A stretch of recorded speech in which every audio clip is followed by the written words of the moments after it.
আসসালামু আলাইকুম, কেমন আছেন আপনারা সবাই? আমি মোহাম্মদ এনামুল ইসলাম আছি মালয়েশিয়া থেকে। এখনে বর্তমান সময়ে মালয়েশিয়ার পরিস্থিতি অনুযায়ী, সিস্টেম অনুযায়ী মালয়েশিয়াতে কিন্তু ব্যাপক ধরনের বাংলাদেশি চাহিদা দিন দিন কিন্তু বাড়িয়ে চলতেছে। বাংলাদেশ থেকে শ্রমিক আসার চাহিদা কিন্তু দিন দিন বাড়িয়ে চলতেছে মালয়েশিয়াতে। অন্যান্য সব দেশের তুলনায় মালয়েশিয়া কিন্তু অনেকটা এগিয়ে রয়েছে। সেটা কেমন?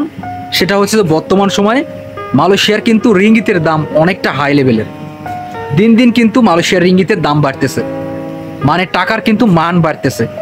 সেই ক্ষেত্রে কি হচ্ছে, মালয়েশিয়াতে যারা বেতন পাচ্ছে সেই বেতনটা কিন্তু বাংলাদেশি টাকায় কনভার্ট হয়ে অনেকটা বেশি হয়ে যাচ্ছে।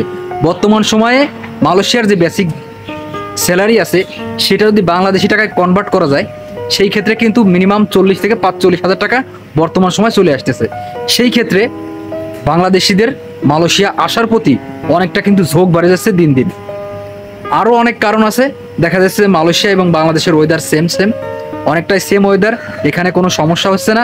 এবং মালয়েশিয়াতে যারা আছেন তারা অনেকটাই মনে করেন যে আপনি বাংলাদেশের মতোই ফিল পাচ্ছেন, এমন একটা অবস্থা।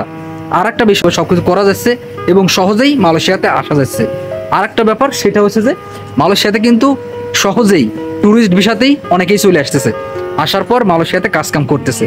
তবে সম্প্রতি সময় অনেকে আসলে প্রশ্ন করতেছেন যে ভাই আসলে ট্যুরিস্ট ভিসায় আসা যায় কিনা। জি ভাই, আসা যাচ্ছে। বর্তমান ট্যুরিস্ট ভিসায় অনেকেই মালয়েশিয়াতে আসতেছে, আসার পর এই জায়গায় কাজকাম করতেছে, ভালো স্যালারিও পাচ্ছে অনেকেই। যারা কিনা ম্যাক্সিমাম সময় বলেন যে আসলে ট্যুরিস্ট ভিসায় আসা যায় কিনা, জি ভাই, ট্যুরিস্ট ভিসায় মালয়েশিয়াতে আসা যায়, কোনো সমস্যা নাই। তবে কাজ করার ব্যাপারটা একটু সাবধানতা অবলম্বন করবেন। আশা করি বুঝতে পারছেন ব্যাপারটা। বর্তমান সময়ে মালয়েশিয়ার যে বাংলাদেশিদের কাছে বর্তমানে দিন দিন কিন্তু জনপ্রিয়তার দিক যাচ্ছে মালয়েশিয়া। টাকার রেট, পরিস্থিতি, বর্তমান সময়গুলো কিন্তু অনেক ভালো যাচ্ছে বাংলাদেশিদের মালয়েশিয়াতে। যদিও অনেকেরই কাজ কাম নাই, কলিং ভিসার কারণে দেখা যাচ্ছে, অনেক সিন্ডিকেটের কারণে অনেক বাংলাদেশির কাজ নাই বর্তমানে।